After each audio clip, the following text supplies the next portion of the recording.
লোভ, কাম, ক্রোধ, মোহ, মায়া প্রত্যেকটি মানুষের মধ্যে এই গুণগুলি বর্তমান। এই গুণগুলির প্রবলতা তারতম্যের উপর নির্ভর করে মানুষের চরিত্র।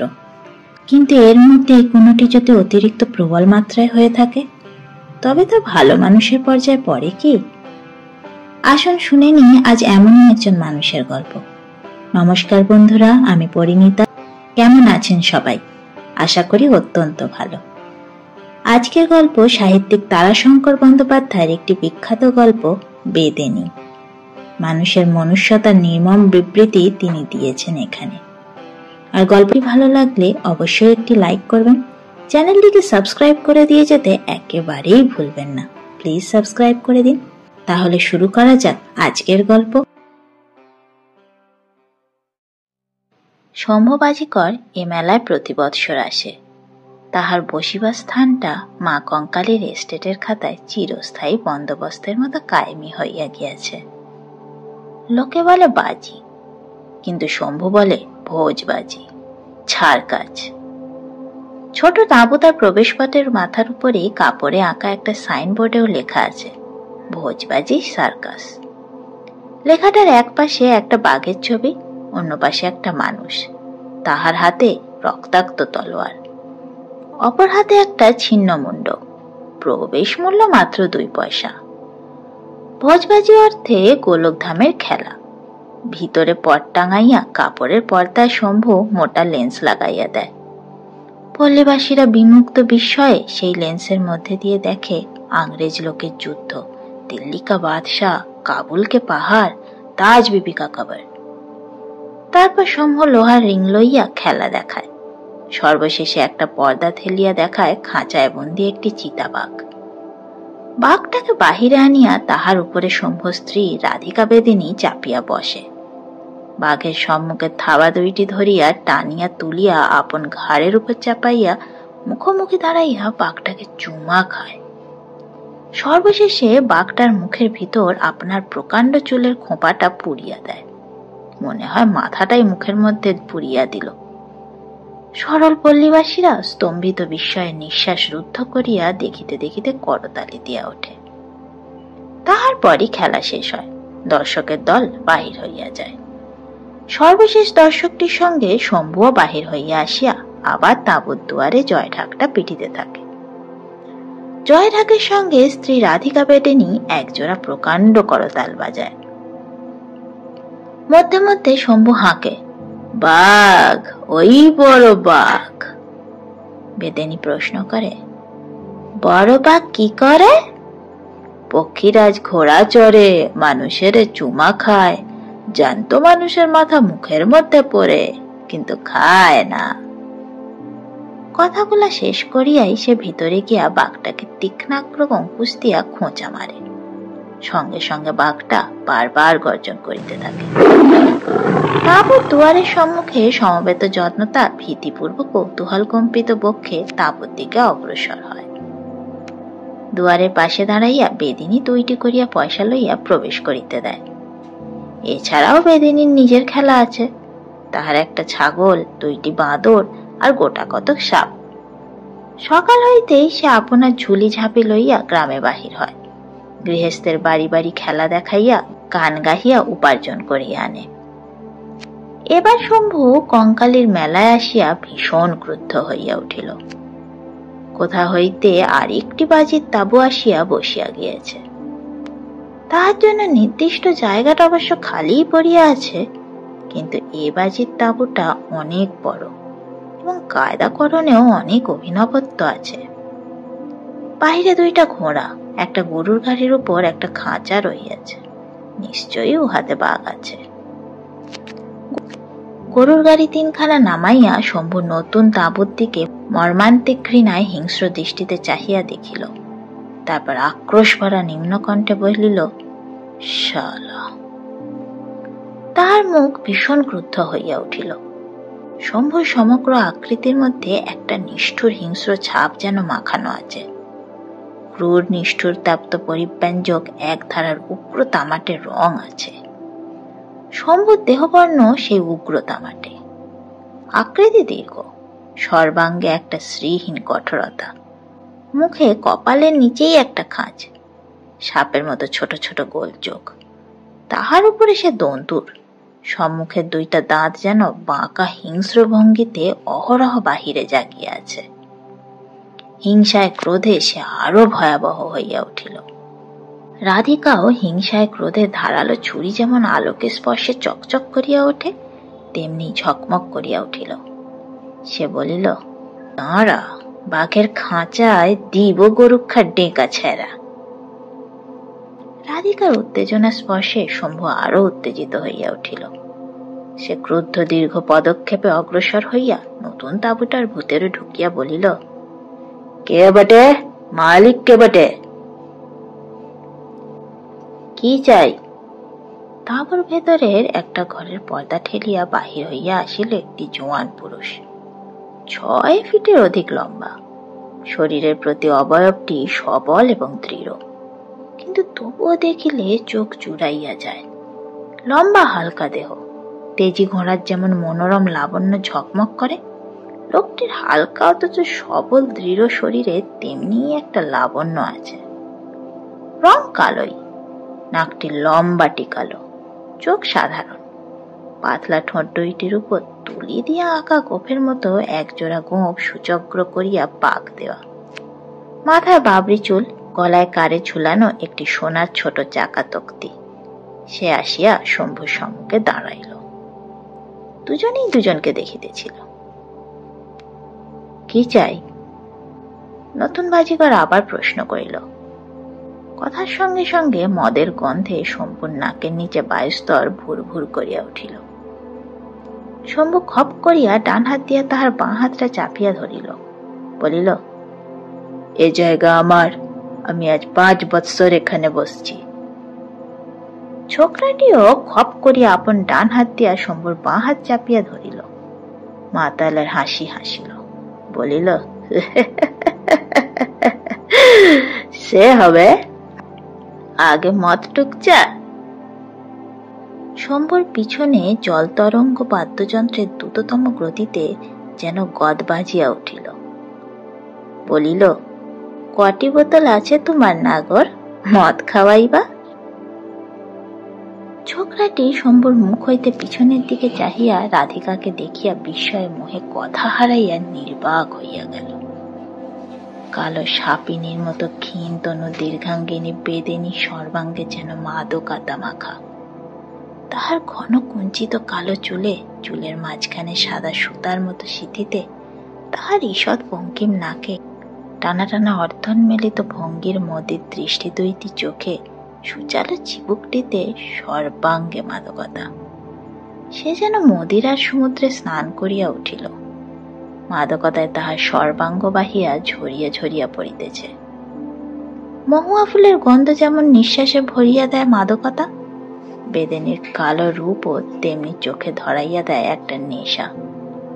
শুধু রাধিকারই নয়, এই বেদে জাতের মেয়েদের এটা একটি জাতিগত রূপ বৈশিষ্ট্য। এই বৈশিষ্ট্য রাধিকার রূপের একটা প্রতীকের সৃষ্টি করিয়াছে, কিন্তু মোহময় মাদকতার মধ্যে আছে খুরের মতো ধারের ইঙ্গিত। চারিদিকে তীক্ষ্ণ হিংস্র উগ্রতার আভাস মোহমত্ত পুরুষকেও থমকিয়া দাঁড়াইতে হয়, ভয়ের চেতনা জাগাইয়া তোলে। বুকে ধরিলে হৃৎপিণ্ড পর্যন্ত ছিন্ন ভিন্ন হইয়া যাইবে। রাধিকার খিলখিল হাসি থামে নাই। সে নতুন বাজিগরের বিস্ময়বহুল নীরব অবস্থা দেখিয়া আবার বলিল, বাঘারা হয়ে গেল যে নাগরের। বাজিগর এবার হাসিয়া বলিল, বেদের বাচ্চা গো আমি, বেদের ঘরে মদের অভাব, এসো। কথা সত্য, এই জাতিটি মদ কখনো কিনিয়া খায় না। উহারা লুকাইয়া চোলাই করে, ধরাও পড়ে, জেলেও যায়, কিন্তু তা বলিয়া স্বভাব কখনো ছাড়ে না। শাসন বিভাগের নিকট পর্যন্ত ইহাদের অপরাধটা অতি সাধারণ হিসাবে লঘু হইয়া দাঁড়াইয়াছে। শম্ভুর বুকখানা নিঃশ্বাসে ভরিয়া এতখানি হইয়া উঠিল। আহ্বানকারীও তাহার স্বজাতি, নতুবা। সে রাধিকার দিকে ফিরিয়া কঠিন দৃষ্টিতে চাহিয়া বলিল, তুই আইলি কেন এখানে? রাধিকাও এবার খিলখিল করিয়া হাসিয়া বলিল, মরণ তোমার, আমি মদ খাবো নাই। তাঁবুর ভিতরে ছোট একটা প্রকোষ্ঠের মধ্যে মদের আড্ডা বসিল। চারিদিকে পাখির মাংসের টুকরা টুকরা হাড়ের কুচি ও একরাশি মুড়ি ছড়াইয়া পড়িয়াছে। একটা পাতায় এখনো খানিকটা মাংস, আর একটা কতগুলো মুড়ি, পেঁয়াজ, লঙ্কা, খানিকটা নুন, 2টি খালি বোতল গড়াইতেছে, একটা বোতল অর্ধ সমাপ্ত। বিশ্রান্ত বাসায় একটি বেদের মেয়ে পাশেই নেশায় অচেতন হইয়া পড়িয়াছে। মাথার চুল রুক্ষ, হাত 2টা মাথার উপর দিয়া ঊর্ধ্ববাহুর ভঙ্গিতে মাটির উপর লুণ্ঠিত, মুখে তখনও মদের ফেনা বুদবুদের মতো লাগিয়া রইয়াছে। হৃষ্টপুষ্ট শান্তশিষ্ট চেহারার মেয়েটি। রাধিকা তাহাকে দেখিয়া আবার খিলখিল করিয়া হাসিয়া উঠিল, বলিল, তোমার বেদিনী, এই যে কাটা কলা গাছের পাড়া পড়েছে গো। নতুন বাজিকর হাসিল, তারপর শেষ খলিত পদে খানিকটা অগ্রসর হইয়া একটা স্থানের আলগা মাটি সরাইয়া 2টা বোতল বাহির করিয়া নিল। মদ খাইতে খাইতে কথা যাহা বলিবার বলিতেছিল নতুন বাজিকর আর রাধিকা। শম্ভু মত্ততার মধ্যেও গম্ভীর হইয়া বসিয়াছিল। প্রথম পাত্র পান করিয়াই রাধিকা বলিল, কি নাম গো তোমার বাজিকর? নতুন বাজিকর কাঁচা লঙ্কা খানিকটা দাঁতে কাটিয়া বলিল, নাম শুনলি গালি দিবা আমাকে বেদেনি? কেন? নাম বটে কিষ্ট বেদে, তা গালি দিব কেনে? তোমার যে নাম রাধিকা বেদেনি, তাই বলছি। রাধিকা খিলখিল করিয়া হাসিয়া গড়াইয়া পড়িল। পরক্ষণেই সে আপনার কাপড়ের ভিতর হইতে ক্ষিপ্র হস্তে কি বাহির করিয়া নতুন বাজিকরের গায়ে ছুঁড়িয়া দিয়া বলিল, কই কালিয়া দমন করো দেখি কিষ্ট, দেখি। শম্ভু চঞ্চল হইয়া পড়িল, কিন্তু কিষ্ট বেদে ক্ষিপ্র হাতে আঘাত করিয়া সেটিকে মাটিতে ফেলিয়া দিল। একটা কালো কেউটের বাচ্চা। আহত সর্পশিশু হিস হিস গর্জনে মুহূর্তে ফনা তুলিয়া দংশনোদ্যত হইয়া উঠিল।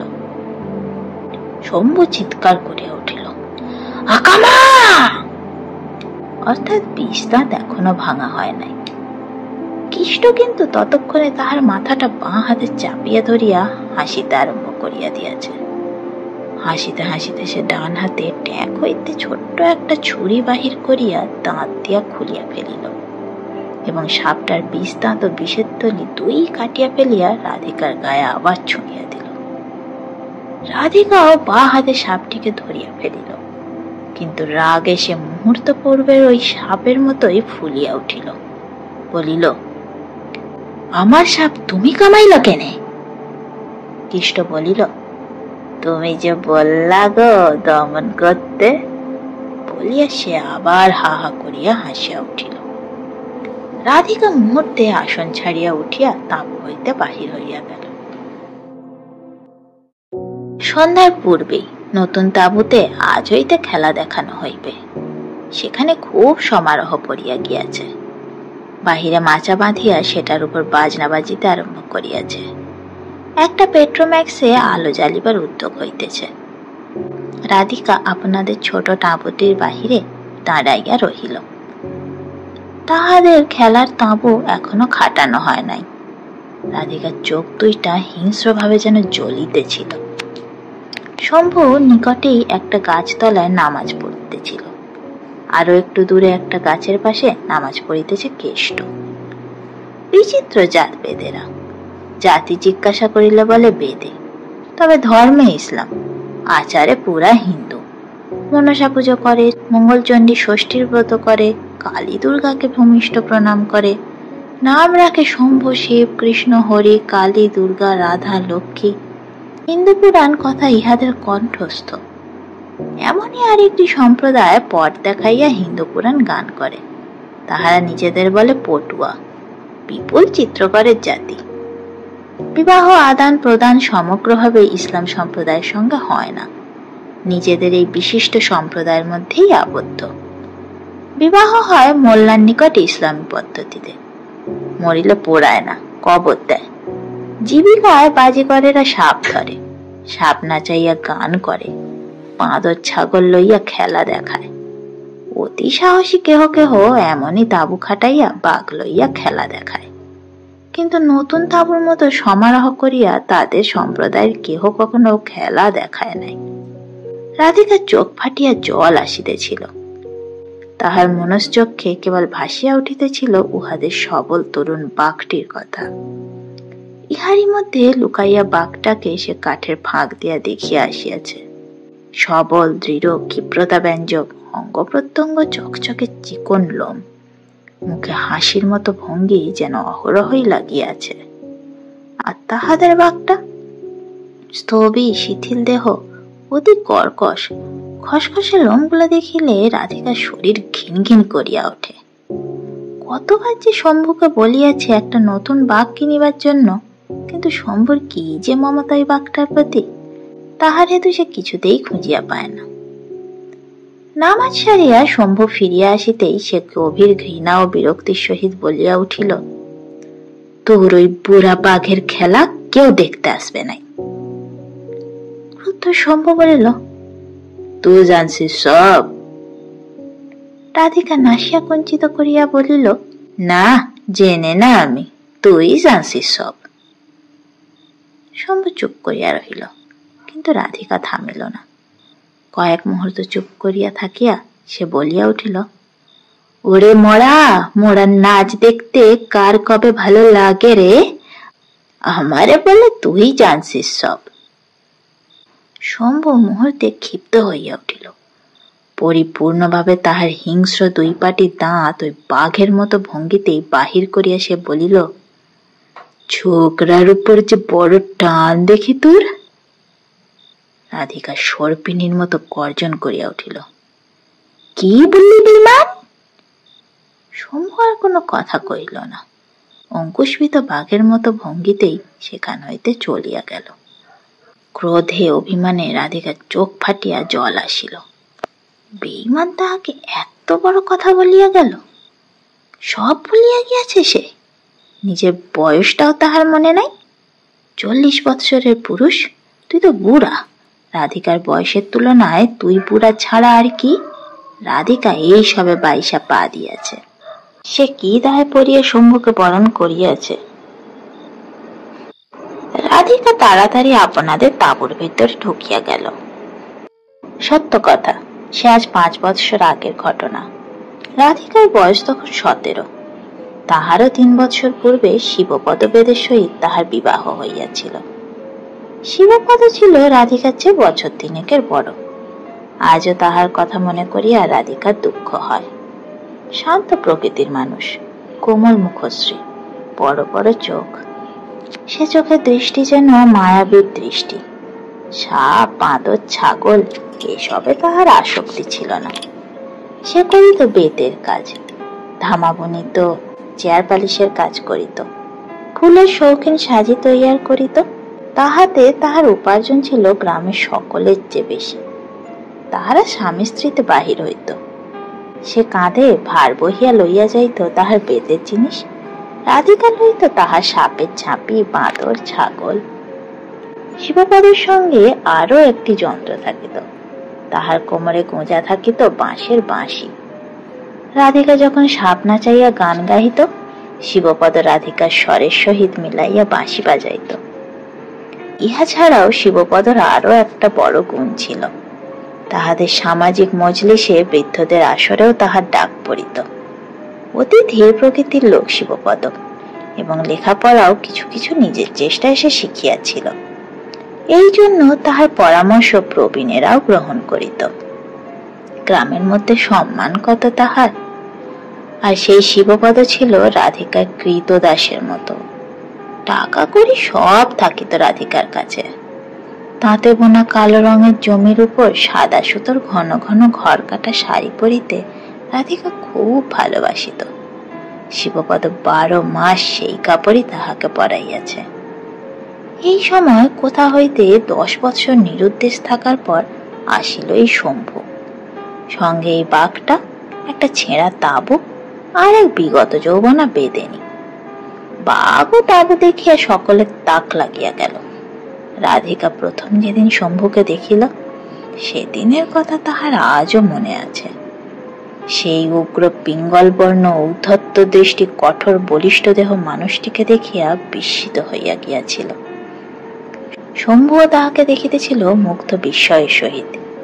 সেই প্রথম ডাকিয়া বলিল, এই বেদিনী, দেখি তোর সাপ কেমন। রাধিকার কি যে হইয়াছিল, সে ফিক করিয়া হাসিয়া বলিয়াছিল, শখ যে খুব, পয়সা দিবা? বেশ মনে আছে, শম্ভু বলিয়াছিল, পয়সা দিব না, তুই সাপ দেখালে আমি বাঘ দেখাবো। বাঘ? রাধিকা বিস্ময়ে স্তম্ভিত হইয়া গিয়াছিল। কে লোকটা? যেমন অদ্ভুত চেহারা তেমনি অদ্ভুত কথা, বলে বাঘ দেখাইবে?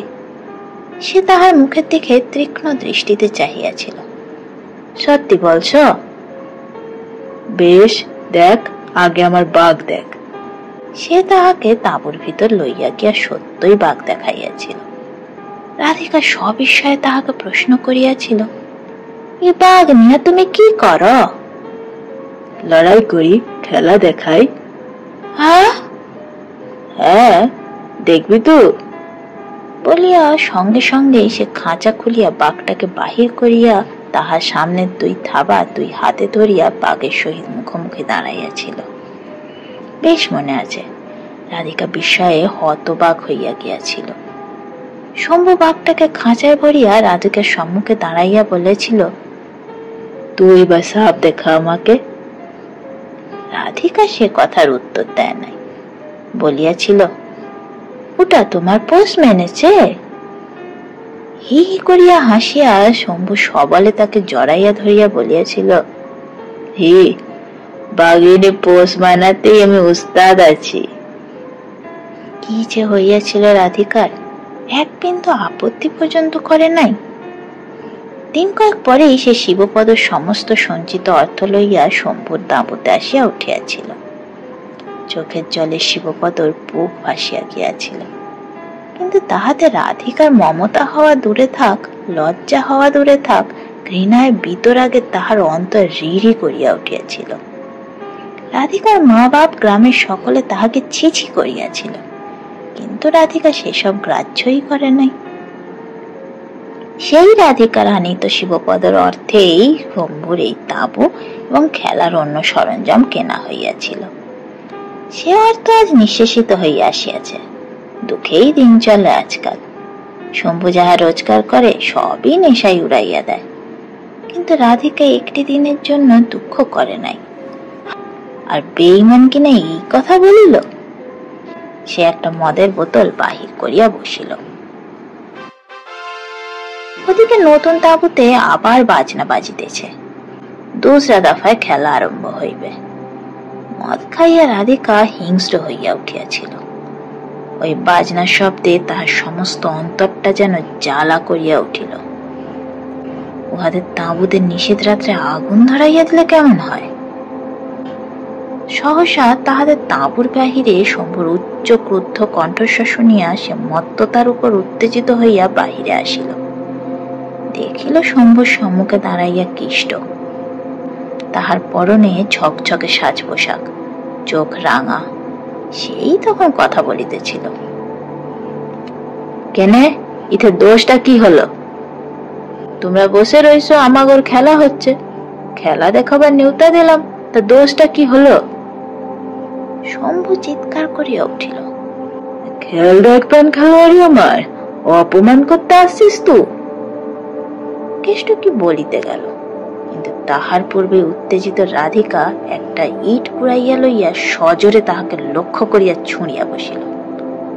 অব্যর্থ লক্ষ্য, কিন্তু কেষ্ট অদ্ভুত, সেইটা বলের মতো লুফিয়া ধরিয়া ফেলিল। তারপর লুফিতে লুফিতে চলিয়া গেল। বিস্ময়ে রাধিকা সামান্য কয়টা মুহূর্ত যেন স্তম্ভিত হইয়া গিয়াছিল। সে ঘর কাটতেই সে বর্ধিত উত্তেজনায় আবার একটা ইট কুড়াইয়া রইল। শম্ভু তাহাকে নিবৃত করিল। সে সাদরে তাহার হাত ধরিয়া তাঁবুর মধ্যে লইয়া গেল। রাধিকা বিপুল আবেগে শম্ভুর গলা জড়াইয়া ফোঁপাইয়া ফোঁপাইয়া কাঁদিতে আরম্ভ করিল। শম্ভু বলিল, এই মেলার বাদেই বাঘ কিনে লিয়া আসবো। ওদিকে তাঁবু হইতে কৃষ্ণর কণ্ঠস্বর ভাসিয়া আসিল, খল কানাথ, ফেললে দে খুললে। তারপর একটা ছেঁড়া ফাঁক দিয়া রাধিকা দেখিল তাঁবুর কানাত খুলিয়া দিতেছে, অর্থাৎ ভিতরে না গেলেও তারা যেন দেখিতে বাধ্য হয়। সে ক্রোধে গর্জন করিয়া উঠিল, দিব আগুন ধরাইয়া তাঁবুতে। শম্ভু গম্ভীর হইয়া ভাবিতেছিল। কৃষ্ণ চলন্ত ঘোড়ার পিঠে দাঁড়াইয়া কসরত দেখাইতেছে। রাধিকা একটা গভীর দীর্ঘশ্বাস ফেলিয়া বলিল, নতুন খেলা কিছু বার করো তুমি, নইলে বদনামি হবে, কেউ দেখবে না খেলা আমাগর। শম্ভু দাঁতে দাঁত চাপিয়া বলিল, পুলিশে ধরাইয়া দিব শালাকে, মদের সন্ধান দিয়া দিব। ওদিকে টিয়া পাখিতে কামান দাগিল। সেই মেয়েটা তারের উপর ছাতা মাথায় দিয়া নাচিল। বাঘটার সহিত কৃষ্ণ লড়াই করিল। একটা থাবা বসাইয়া দিল বাঘটা। রাধিকা আপনাদের খেলার দৈনের কথা ভাবিয়া ঝরঝর করিয়া কাঁদিয়া ফেলিল। সঙ্গে সঙ্গে আক্রোশেও ফুলিতেছিল। তাঁবুতে আগুন ধরিলে ধুধু করিয়া জ্বলিয়া যায়। কেরোসিন তেল ঢালিয়া আগুন ধরাইয়া দিলে কেমন হয়? পরদিন সকালে উঠিতে রাধিকার একটু দেরি হইয়া গিয়াছিল। উঠিয়া দেখিল শম্ভু নাই। সে বোধ হয় ২-৪ জন মজুরের সন্ধানে গ্রামে গিয়াছে। বাহিরে আসিয়া সে শিহরিয়া উঠিল। কৃষ্ণ তাঁবুর চারপাশে পুলিশ দাঁড়াইয়া আছে, দুয়ারে একজন দারোগা বসিয়া আছেন। এ কি, সে শটান গিয়া দারোগার সামনে সেলাম করিয়া দাঁড়াইল। দারোগা তাহার আপাত মস্তক দেখিয়া বলিল, ডাকো সব, আমরা তাঁবু দেখব। আবার সেলাম করিয়া বেদিনী বলিল, কি কসুর করলাম হুজুর? মদ আছে কিনা দেখবো আমরা, ডাকো বেটা ছেলেদের, এখান থেকেই ডাকো। রাধিকা বুঝিল দারোগা তাহাকে এই তাঁবুরই লোক ভাবিয়াছেন, কিন্তু সে আর তাহার ভুল ভাঙাইল না। সে বলিল, ভিতরে আমার কচি ছেলে রয়েছে হুজুর। আচ্ছা, ছেলে নিয়ে আসতে পারো তুমি, আর ডেকে দাও পুরুষদের। রাধিকা দ্রুত তাঁবুর মধ্যে প্রবেশ করিয়া সেই দেখা জায়গাটা আলগা মাটি সরাইয়া দেখিল ৩টা বোতল তখনও মজুদ রহিয়াছে।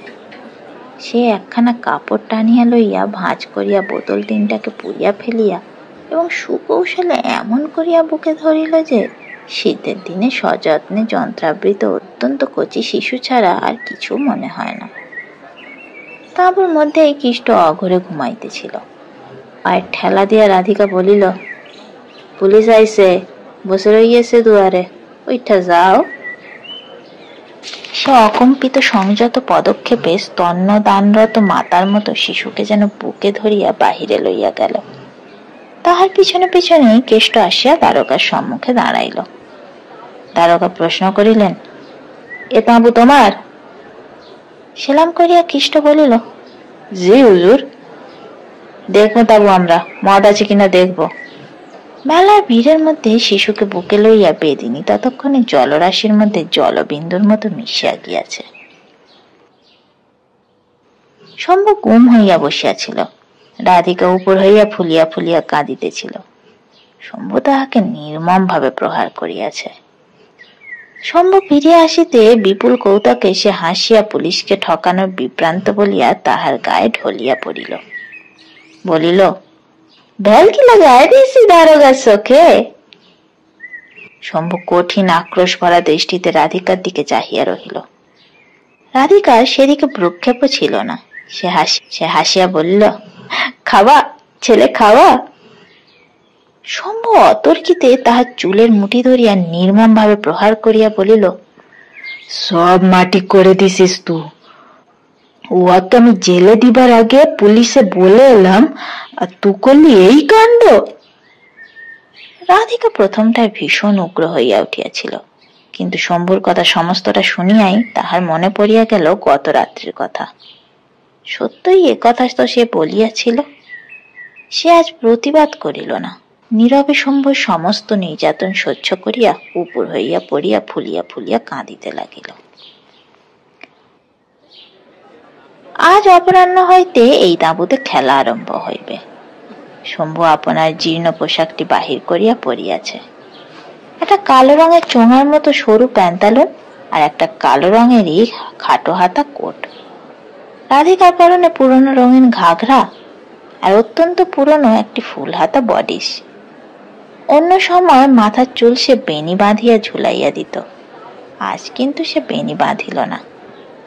আপনাদের সকল প্রকার দীনতা ও জীর্ণতার প্রতি অবজ্ঞায় ক্ষোভে তাহার যেন লজ্জায় মরিতে ইচ্ছা হইতেছিল। উহাদের তাঁবুতে কৃষ্ট সেই বিড়ালির মতো গালমোটা স্থবিরার মতো স্থূলাঙ্গী মেয়েটি পরিয়াছে গেঞ্জির মতো টাইট পাজামা জামা, তাহার উপর জরিদার সবুজ সাটিনের একটি জাঙ্গিয়া ও কাঁচুলি রঙের বডিস। কুৎসিত মেয়েটাকেও যেন সুন্দর দেখাইতেছে। উহাদের জয় ঢাকটায় বাজনার মধ্যে কাঁসা পিতলের বাসনের আওয়াজের মতো একটা রেশ শেষকালে ঝংকার দিয়া ওঠে। আর এই কতকালের পুরনো একটা ঢ্যাপ ঢ্যাপে জয় ঢাক, ছি! কিন্তু তবুও সে প্রাণে প্রাণে চেষ্টা করে জোরে করতাল পেটে। শম্ভু বাজনা থামাইয়া হাঁকিল, ওই বড় বাঘ। রাধিকা ক্রুদ্ধ স্বর কোনো মতে সাফ করিয়া লইয়া প্রশ্ন করিল, বড় বাঘ কি করে? শম্ভু খুব উৎসাহ করেই বলিল, পক্ষীরাজ ঘোড়া হয়, মানুষের সঙ্গে যুদ্ধ করে, মানুষের মাথা মুখে ভরে, চিবায় না। সে এবার লাফ দিয়া নামিয়া ভিতরে গিয়া বাঘটাকে খোঁচা দিল। জীর্ণ বৃদ্ধ বনচারী হিংস্র কার্তনাদের মতো গর্জন করিল। সঙ্গে সঙ্গে ও তাঁবুর ভিতর হইতে সবল পশুর তরুণ হিংস্র ক্রুদ্ধ গর্জন ধ্বনিত হইয়া উঠিল। মাচার উপরে রাধিকা দাঁড়াইয়াছিল, তাহার শরীর যেন ঝিমঝিম করিয়া উঠিল। ক্রূর হিংসা ভরা দৃষ্টিতে সে ওই তাঁবুর মাচানের দিকে চাহিয়া দেখিল কৃষ্ট হাসিতেছে। রাধিকার সহিত চোখাচোখি হতেই সে হাঁকিল, ফেন একবার। ও তাঁবুর ভিতর হইতে দ্বিতীয়বার খোঁচা খাইয়া উহাদের বাঘটা এবার প্রবল গর্জনে হুঙ্কার দিয়া উঠিল। রাধিকার চোখে জ্বলিয়া উঠিল আগুন। জনতা স্রোতের মতো কৃষ্টর তাঁবুতে ঢুকিল। শম্ভুর তাঁবুতে অল্প কয়েকটি লোক সস্তায় আমোদ দেখিবার জন্য ঢুকিল। খেলা শেষ করিয়া মাত্র কয়েক আনা পয়সা হাতে শম্ভু হিংস্র মুখ ভীষণ করিয়া বসিয়া রহিল। রাধিকা দ্রুত পদে মেলার মধ্যে বাহির হইয়া গেল। কিছুক্ষণ পরেই সে ফিরিল একটা কিসের টিন লইয়া। শম্ভু বিরক্তি সত্ত্বেও সবিস্ময়ে প্রশ্ন করিল, কি উডা? কেরোচিন, আগুন লাগায় দিব উহাদের তাঁবুতে। পুরা পেলুম নাই, দুসের কম রইছে। তাহার চোখ জ্বলিতেছে। শম্ভুর চোখ হয়ে হিংস্র দীপ্তিতে জ্বলিয়া উঠিতেছিল। সে বলিল, লিয়ায় মদ। মদ খাইতে খাইতে রাধিকা বলিল, দাউ দাউ করে জ্বলবে যখন। সে খিলখিল করিয়া হাসিয়া উঠিল। সে অন্ধকারের মধ্যে বাহিরে আসিয়া দাঁড়াইল। ওই তাঁবুতে তখনও খেলা চলিতেছে। তাঁবুর ছেঁড়া মাথা দিয়া দেখা যাইতেছিল কেষ্ট দড়িতে ঝুলানো কাঠের লাঠিতে দোল খাইতে খাইতে কসরত দেখাইতেছে। ওহ, একটা ছাড়িয়া আর একটা ধরিয়া দুলিতে লাগিল। দর্শকরা করতালি দিতেছে। শম্ভু তাহাকে আকর্ষণ করিয়া বলিল, এখন লয়, সেই নিশুতি রাতে। তাহারা আবার মদ লইয়া বসিল। সমস্ত মেলাটা শান্ত স্তব্ধ, অন্ধকারে সব ভরিয়া উঠিয়াছে। বেদিনী ধীরে ধীরে উঠিল। এক মুহূর্তের জন্য তাহার চোখে ঘুম আসে নাই। বুকের মধ্যে একটা অস্থিরতায়, মনের একটা দুর্দান্ত জ্বালায় সে অহরহ যেন পীড়িত হইতেছে। সে বাহিরে আসিয়া দাঁড়াইল। গাঢ় অন্ধকার থমথম করিতেছে। সমস্ত নিস্তব্ধ। সে খানিকটা এদিক হইতে ওদিক পর্যন্ত ঘুরিয়া আসিল, কেহ কোথাও জাগিয়া নাই। সে আসিয়া তাঁবুতে ঢুকিল, ফস করিয়া একটা দেশলাই জ্বালিল। ওই কেরোসিনের টিনটা রহিয়াছে। তারপর শম্ভুকে ডাকিতে গিয়া দেখিল সে শীতে কুকুরের মতো কুণ্ডলি পাকাইয়া অঘরে ঘুমাইতেছে। তাহার উপর ক্রোধে ঘৃণায় রাধিকার মন ছিছি করিয়া উঠিল। অপমান ভুলিয়া গিয়াছে, ঘুম আসিয়াছে। সে শম্ভুকে ডাকিল না। দেশলাইটা চুলের খোঁপায় গুঁজিয়া টিনটা হাতে লইয়া একাই বাহির হইয়া গেল। ওই পিছন দিক হইতে দিতে হবে। ওদিকটা সমস্ত পুড়িয়া গেলে তবে এদিকটা মেলার লোকে আলোর শিখা দেখিতে পাইবে। ক্রূর হিংস্র সাপিনীর মতোই সে অন্ধকারের মধ্যে মিশিয়া সনসন করিয়া চলিয়াছিল। পিছনে আসিয়া টিনটা নামাইয়া সে হাঁপাইতে আরম্ভ করিল। চুপ করিয়া বসিয়া সে খানিকটা বিশ্রাম লইল। বসিয়া থাকিতে থাকিতে তাঁবুর ভিতরটা একবার দেখিয়া লইবার জন্য সে কানাতটা সন্তর্পণে ঠেলিয়া বুক পাতিয়া মাথাটা গলাইল। সমস্ত তাঁবুটা অন্ধকার। সরীসৃপের মতো বুকে হাঁটিয়া বেদিনী ভিতরে ঢুকিয়া পড়িল। খোঁপার ভিতর হইতে দেশলাইটা বাহির করিয়া ফস করিয়া একটা কাঠি জ্বালিয়া ফেলিল। তাহার কাছে এই যে কিষ্ট একটা অসুরের মতো করিয়া অঘরে ঘুমাইতেছে। রাধিকার হাতের কাঠিটা জ্বলিতে লাগিল। কিষ্টর কঠিন সুশ্রী মুখে কি সাহস! উফ, বুকখানা কি চড়া, হাতের পেশিগুলা কি নিটোল। তাহার আশেপাশে ঘোড়ার খুরের দাগ। ফুটন্ত ঘোড়ার পিঠে কিষ্ট নাচিয়া ফেরে।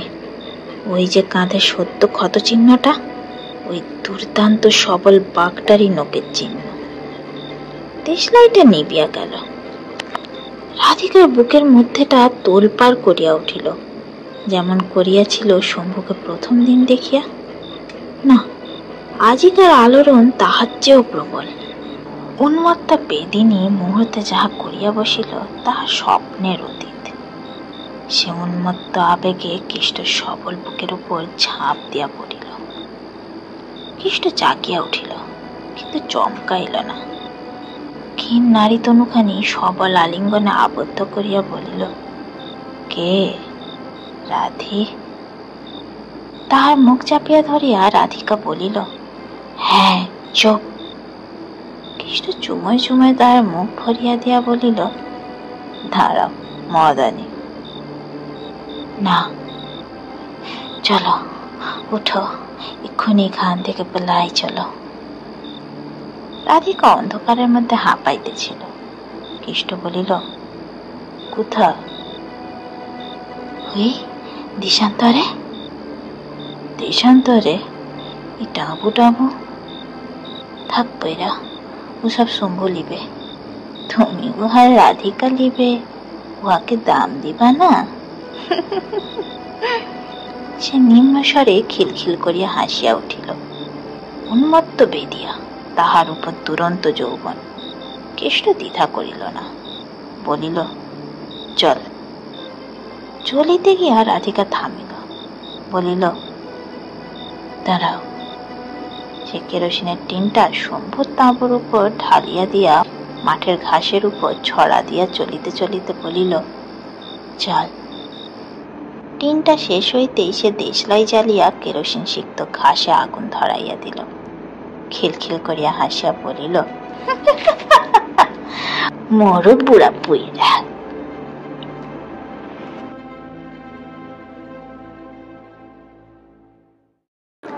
একটি কথা বোধ হয় সত্যিই প্রযোজ্য, যে বিশ্বাসঘাতকতা করে সে সবসময়ই করে।